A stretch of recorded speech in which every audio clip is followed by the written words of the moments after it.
Imagine sitting down to learn a, a completely new skill. Like maybe you finally carved out an hour to dive into a new coding language. Right, or you're prepping for some massive presentation. Yeah, exactly. You have your coffee, you have your notes all set up, and then within maybe 3 minutes, your brain just flashes this huge warning like, you are not smart enough to pull this off. Oh, yeah. Everyone is going to realize you're a fraud. Yes. And the feeling of dread is just so heavy and so immediate that you close your laptop, you go fold laundry instead. I mean, what just happened there? Well, what happened is a highly evolved, deeply flawed neurological hijacking. Wow. And it is the exact mechanism we are taking apart today. So, welcome to the deep dive. We are exploring a rather uncomfortable paradigm shift introduced by Qashaar in the book Don't Believe Everything You Think. Which is such a great title. It really is. Yeah. And the goal here isn't to, give you another generic list of breathing exercises to manage your stress. We are fundamentally questioning the reality that your brain constructs for you moment by moment. Which is terrifying, Yeah. honestly. But also, I mean, incredibly necessary because to solve this grinding daily anxiety that so many of you experience, we have to look at where it actually originates. Right. And the default setting for almost every single human being is to just assume anxiety comes from the outside world. Oh, absolutely. We blame the economy or that looming quarterly review. The difficult client. Right. Or the fact that our inbox is just an absolute disaster zone. We think the environment is what dictates our internal state. But Qashaar argues the exact opposite. The anxiety doesn't come from the world. It comes from our unexamined internal beliefs about the world. It sounds deceptively simple when you say it out loud, just not every thought you have is true. Right. But actually applying that to your life, that is a paradigm-shattering concept. I mean, human beings generate tens of thousands of thoughts a day, and yet most of us never even pause to audit them. We really don't. We just treat our brains like these infallible truth-telling machines. A thought arises, and we immediately accept it as an objective fact. Okay, let's unpack this, because that automatic belief is exactly where the trouble starts. Yeah. When a thought like, I'm going to sound completely incompetent in this meeting, pops into your head, you don't pause and ask your brain for empirical data. No, of course not. You don't say, excuse me, prefrontal cortex, can I see your peer-reviewed sources for that assertion? That would be nice, though. It would, but you just feel it. The thought arrives, and the physiological feeling of inadequacy it washes over you instantly. And that really highlights the most crucial takeaway of Qashaar's whole premise, which is that your anxiety is a reaction to your thoughts about reality, not reality itself. Wait, say that again? Your anxiety is a reaction to your thoughts about reality. The objective, physical reality in that moment is simply that you are sitting in a chair looking at a screen. Right. There is zero actual physical danger in the room, but your internal monologue is painting this vivid, catastrophic picture of, social humiliation and failure. Yes. So you are basically having a physical reaction to a fictional painting. That is so wild. It makes me think of an analogy. Imagine your internal thoughts are like those incredibly aggressive pop-up ads on a sketchy website. Oh, that's a good one. Right. Just because a pop-up flashes across your screen screaming like, warning, your computer's hard drive is melting. It doesn't mean it's actually happening. You don't have to click it. Exactly. But what we do with our own minds is we literally click every single pop-up. I mean, I did this literally this morning. Oh, really? Yeah. I clicked a pop-up ad in my brain and spent like 20 minutes in the shower mentally arguing with a barista who hadn't even made my coffee yet. We've all been there. I just engaged with the pop-up, downloaded the malware of anxiety, and completely ruined my morning before it even started. It's a fantastic way to conceptualize it, honestly, because realizing that you possess the agency to simply not click the thought, that is the first step toward mental freedom. Yeah. You acknowledge that the pop-up is there, you see it on the screen, Right. But you don't validate its content. The problem, of course, is that our brains are incredibly persuasive. They are so sneaky. They really are. We are tempted to click because we genuinely believe that if we engage with that fearful thought long enough, if we analyze it from every single angle, we can somehow solve the problem and keep ourselves safe. Right. It feels like a survival instinct. Yes. If we blindly believe the threat is real, our natural defense mechanism is to just try and think our way out of the danger, which leads directly into the trap of overthinking. The ultimate trap. Because overthinking wears this brilliant disguise, right? It dresses up as productivity. It does. You sit there, furrowing your brow, projecting worst-case scenarios into the future, and your brain pats you on the back saying, good job, man, we are doing the hard work of preparing. But you aren't preparing. You are ruminating. You are literally inventing tragedies in an empty room. Wow. Yeah. Inventing tragedies in an empty room. Yeah, and Qashaar makes a really sharp distinction here. Replaying past conversations and imagining future catastrophes, that is a purely fictional exercise. Huh. It is a movie directed, produced, and starring you, happening exclusively in a closed loop inside your skull. But it creates a cascade of new problems that literally didn't exist 3 minutes prior. Okay, but let me challenge that premise for a second. Here. Because I get that a thought isn't a physical object, but some thoughts are like highly logical predictions based on actual data. Fair point. If I am genuinely underprepared for a presentation, my anxiety isn't just a fictional story. It's a very real, very useful warning system. If I just dismiss it as a pop-up ad, I'm going to walk in there and fail. Right. So how do we differentiate between a useful, data-driven warning and just a pointless overreaction? That is the essential question. And the difference lies in the neurological mechanisms at play. Specifically, the difference between actionable planning and what's called the default mode network, or DMN. Okay, DMN. Yeah, so actionable planning utilizes your executive function. It has a boundary. You look at the presentation, you identify the gaps, schedule an hour to fix them, and then your brain just powers down that specific concern. Gotcha. The thought leads to a finite action. Exactly. And what happens with the overreaction? What's fascinating here is that with overthinking, you fall into the DMN. Now, the DMN is normally the brain's idling state, but for anxious people, it operates like this hyperactive simulation engine. Oh man, I know that engine. Right. You aren't scheduling an hour to fix the presentation. You are imagining the look of intense disappointment on your boss's face, projecting that into getting fired, and then suddenly you're imagining yourself unable to pay your mortgage. Yes, you spiral. That is not preparation. That is a loop. And here's where the physiological disconnect becomes genuinely dangerous. Okay. Chemically speaking, your amygdala, which is the brain's main threat detector, cannot distinguish between a real physical threat in the room and a purely imagined scenario generated by that DMN. Wait, let's slow down on that because that is a massive point. The brain literally cannot tell the difference between a physical threat and a made-up story. Exactly. It literally cannot tell. The amygdala doesn't process context or time. It just processes the chemical signals of fear. Wow. So if you are, say, swerving to avoid a car crash, your amygdala fires. Cortisol and adrenaline flood your bloodstream. Your heart rate spikes. Your muscles tense up to survive. Right, which makes sense. Yes, that is an entirely appropriate response to a real external threat. But when you are sitting safely on your couch, simply imagining a catastrophic failure at work, your brain triggers the exact same alarm. No ways. Yes, you flood your entire system with cortisol. Your body is paying the heavy physical toll of a disaster that hasn't even happened. Which perfectly explains the sheer exhaustion of overthinking.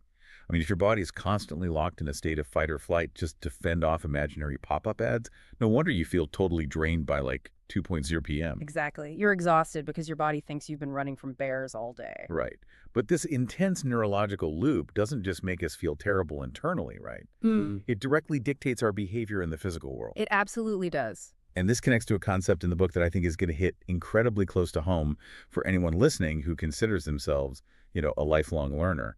And that's the myth of self-sabotage. Oh, this is a profound reframing. Yeah. Because we generally view self-sabotage as this dark, deliberate, almost masochistic impulse. People think, I am ruining my own opportunities because I'm just inherently flawed. Totally. You're just a mess. Right. But Qashaar suggests something much more mechanical and honestly far less malicious.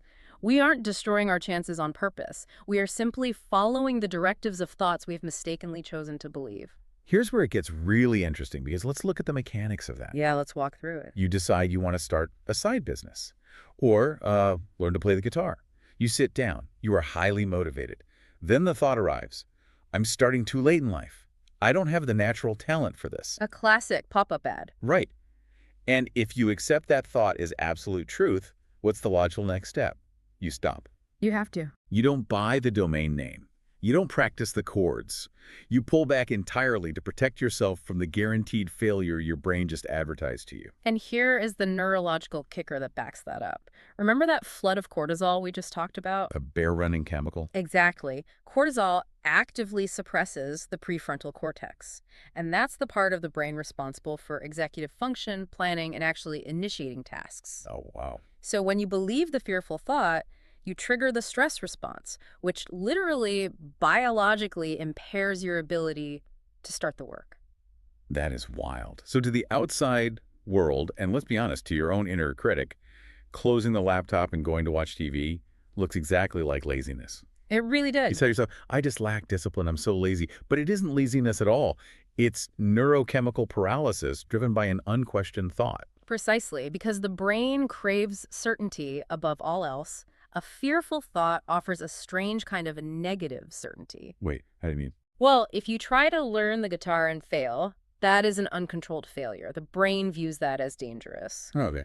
But if you simply quit before you start because you believe the thought, I'm not good enough, you have actively controlled the failure. It is a defense mechanism masquerading as apathy. Wow. And when you realize that you aren't fundamentally lazy, but just overly obedient to a fearful internal voice, it removes this massive layer of shame. You're just clicking the malware link again. Exactly. You see the ad that says you lack discipline, you click it, and your behavior aligns with the virus. Right. So, okay, once we have this awareness, once we realize these unquestioned thoughts are paralyzing us, the immediate aggressive instinct is to go to war with them. Naturally. Right. My first reaction is, okay, I need to violently crush these negative thoughts. I need to force positive affirmations over them, or like I need to just stick my fingers in my ears and drown them out. Which is pretty much the worst possible strategy. Yeah. Fighting your thoughts or forcefully trying to suppress them is really just another form of intense engagement.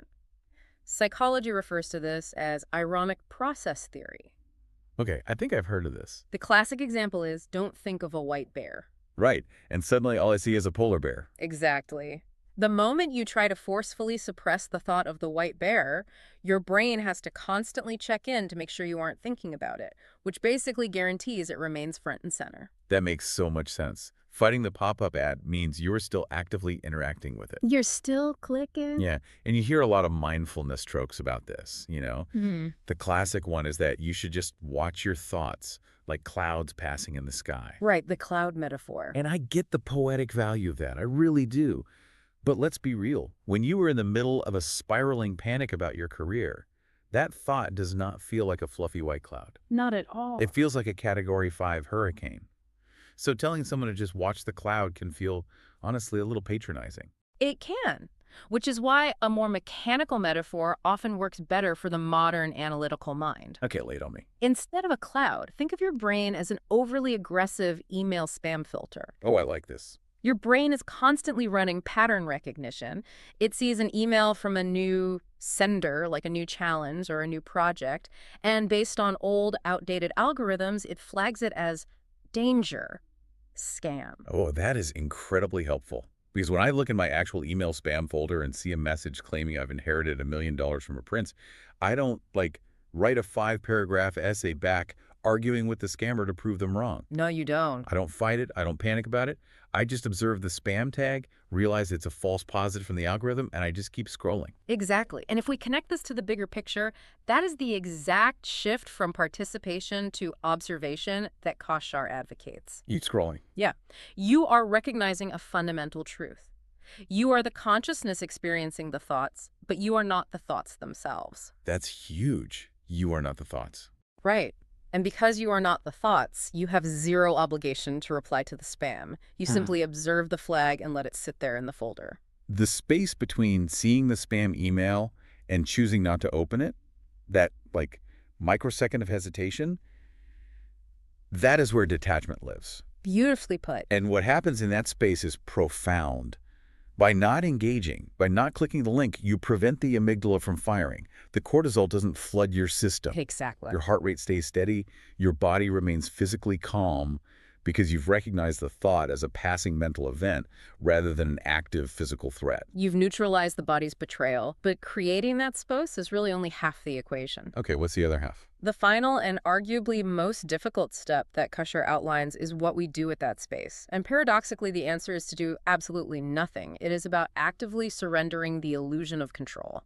So what does this all mean? I mean, isn't letting go just a dressed-up excuse for apathy? It's easy to see it that way. Because we are so conditioned, right, by our education, our culture, our workplaces, to believe that tight, anxious control is the only way to achieve anything. We believe that if we white-knuckle the steering wheel, we can somehow force the universe to comply with our goals. Right. So if I just let go, won't my life just fall apart? That is the ultimate fear, but it's fundamentally flawed. Letting go doesn't mean giving up on your goals. It means giving up your demand to control the uncontrollable variables around those goals. Okay, distinction. Control creates immense psychological pressure. You are constantly anticipating the next problem, constantly fighting reality when it doesn't perfectly match your expectations. Yeah, which is exhausting. Exactly. And as the concepts in the book point out, that pressure is the direct architect of your anxiety. Letting go is the freedom to exist in the present moment, utilizing your skills, without demanding that the future conform exactly to your anxious predictions. Let's make that incredibly practical for the person listening right now. Okay, let's do it. Let's say you're in a high-pressure workday. You pitch an idea in a meeting, and a senior colleague just immediately dismisses it. Ouch. Right. The aggressive spam filter in your brain instantly flags a thought. They hate me, my ideas are garbage, I'm never getting promoted. The classics. The old habit is to tense up, flood with cortisol, and spend the rest of the day overthinking every single word you said, trying to control their perception of you. What does letting go actually look like in that moment? Step 1. You label the spam. You mentally note, my brain is currently offering me a worst-case scenario thought. Okay, step 1 is labeling. Step 2. You recognize the physiological spike. Your chest might feel tight, your face might flush, but you don't validate the story attached to it. You feel the physical feeling, but you don't buy the narrative. Exactly. And then step 3. You let go of the need to control your colleague's opinion. You literally cannot hack into their brain and change their mind. The more you try to mentally control it, the more anxious you become. Instead, you redirect your executive function to what you can control, which is your immediate present. So bringing it back to the room. Yes. You take a breath, you take notes on the rest of the meeting, and you trust your inherent resilience to handle whatever the actual outcome is when and if it arrives. That is a massive shift.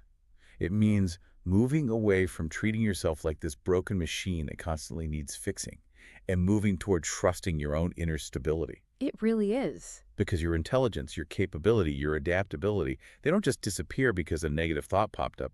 They exist beyond the frantic noise of the DMN. Yes, exactly. You don't have to be the micromanaging CEO of your own mind anymore. You can just step down, sit back, and let the algorithm run without acting on every single alert. And that's surrender. That is where true power lies. Giving up the obsessive need to control every passing thought doesn't make you weak. It reclaims massive amounts of energy you've been wasting fighting phantom threats. Oh, the energy return must be huge. It is.